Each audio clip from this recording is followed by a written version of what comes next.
Olá pessoal, aqui é o professor Martins e hoje eu vim fazer a terceira avaliação, né, terceiro vídeo da nossa leitura dessa obra aqui, né, Como Chegar ao Sim é o projeto Harvard de negociação de conflitos. E hoje a gente vai fazer aqui uma terceira apanhada da obra, né. É uma obra bastante técnica, tá pessoal? Então assim, ela tem várias dicas, vários detalhes, então assim, provavelmente a gente não vai conseguir fazer uma abordagem tão sistêmica, né, da maneira como foi feita na obra anterior, que era uma obra mais de conjunto. Essa aqui é uma obra de detalhes, então ela tem várias técnicas, vários procedimentos a ser colocados em prática quando você vai, então, tentar, né, mediar, negociar um conflito.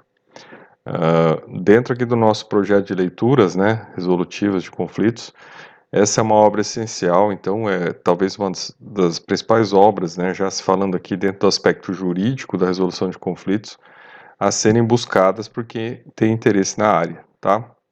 Então a gente vai fazer esse vídeo aqui, essa é a nossa terceira abordagem, eu ainda pretendo fazer mais uma de fechamento, mas eu já antecipo de que realmente os detalhes, eles precisam ser lidos, precisam ser, né, analisados, pensados, e colocados em prática a partir de atividades, né, pontuais para cada item deste, para poder haver uma fixação melhor da aprendizagem, tá? Porque realmente é bastante informação para ser assim colocada num simples vídeo.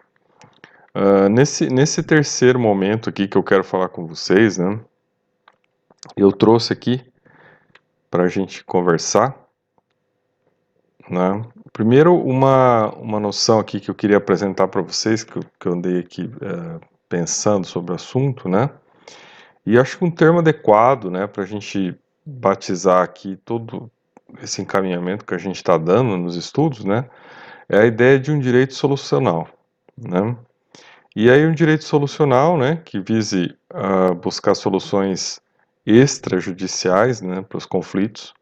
Então ele vai se diferenciar, né, de uma jurisdição estatal, que seria esse modelo tradicional, onde as pessoas ingressam com uma ação, né, e esperam provimento do Estado, realizado por meio de um juiz.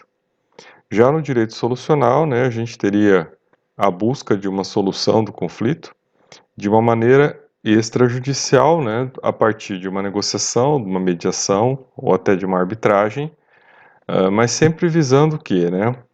Alguns pilares aqui que talvez a gente possa colocar que são essenciais ao direito solucional. Primeiro, chegar a acordos com custos menores, né? Então isso é uma coisa importante.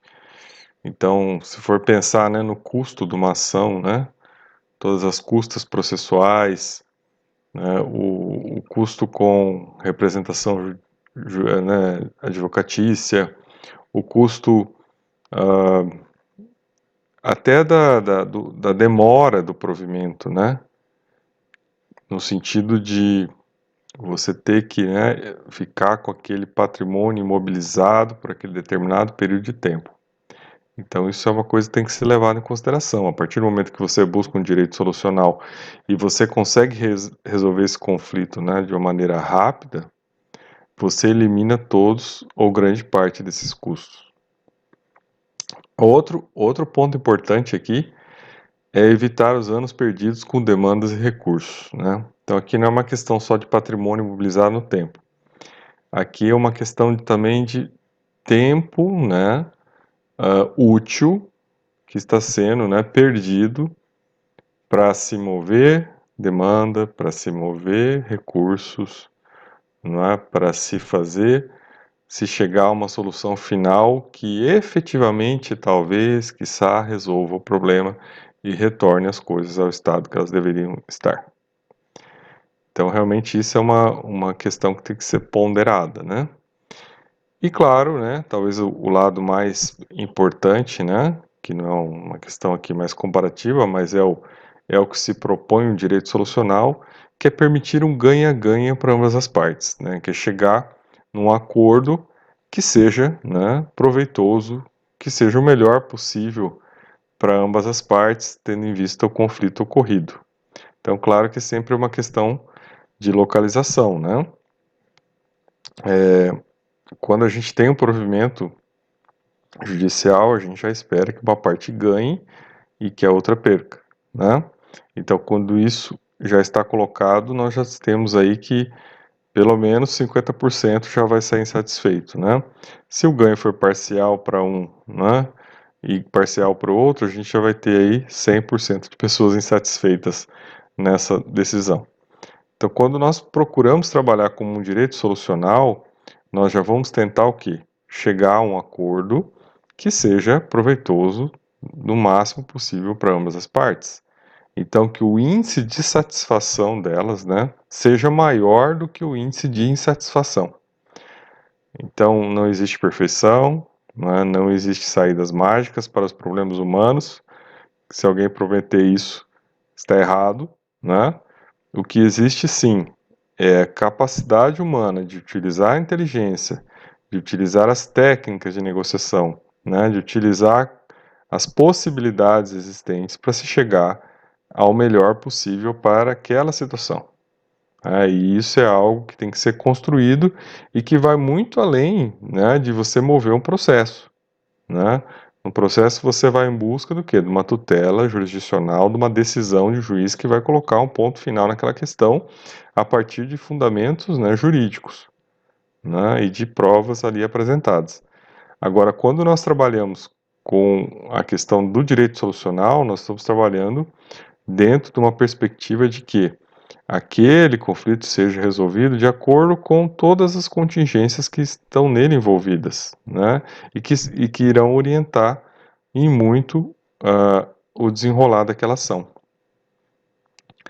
Daí a gente sai, né? Principalmente, e já relacionando com o vídeo anterior que nós fizemos sobre o assunto, a gente sai da barganha, né? De ficar barganhando posições. Então, direito solucional não é barganha, tá?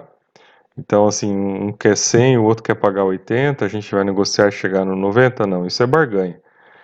A gente vai sair da barganha, né, para entrar naquilo que o projeto Harvard recomenda, que é um acordo embasado em princípios. Né? Então, e quais são esses princípios, né, recomendados aí pela escola de Harvard para se negociar, se resolver um conflito, né? Então, esses são os 4 princípios. Separe as posições do problema, né, que é uma coisa essencial, né? Porque se você identificar outra pessoa como o conflito ou o problema, a pessoa também vai identificar você com isso, então dificilmente se chega a um acordo, né? Concentre-se nos interesses, não nas posições. Crie uma variedade de possibilidades de acordo ou alternativas antes de decidir o que fazer. E foque-se no uso de padrões objetivos. Então, acho que aí a gente já tem um encaminhamento do que vem, né, a ser os princípios, né, que seriam os princípios, os 4 princípios que toda pessoa ao negociar teria que se manter, né, à frente desses princípios. O que a gente tem que perceber é que o uso desses princípios, eles visam tirar grande parte da subjetividade da negociação, né, porque muitas vezes o acordo não acontece porque a subjetividade, né, o ego das partes, né, a questão emocional das partes não permite que se chegue a um acordo. Então, a partir do momento que a gente coloca padrões objetivos, que a gente foca no problema e não nas outras pessoas, que a gente foca em interesses, né? Coisas que a gente pode buscar ali que são essenciais para desenvolver a solução, a gente afasta o lado subjetivo, né, as dificuldades de atingir a negociação. Por isso que o direito solucional ele pode ser efetivo desde que a gente saia da barganha e utilize o direito solucional a partir de técnicas que nos permitam chegar a resultados efetivos. Né? Nós precisamos estudar o direito solucional, nós precisamos aprofundar esse direito para entender como é que a gente consegue chegar a essas soluções, né? Como é que a gente encontra, enfrenta um conflito e chega a soluções que sejam melhores, sejam um ganha-ganha para ambas as partes. Então isso precisa realmente de um embasamento, precisa de um entendimento mais aprofundado, não é não só da questão do conflito, mas da questão das soluções para ele.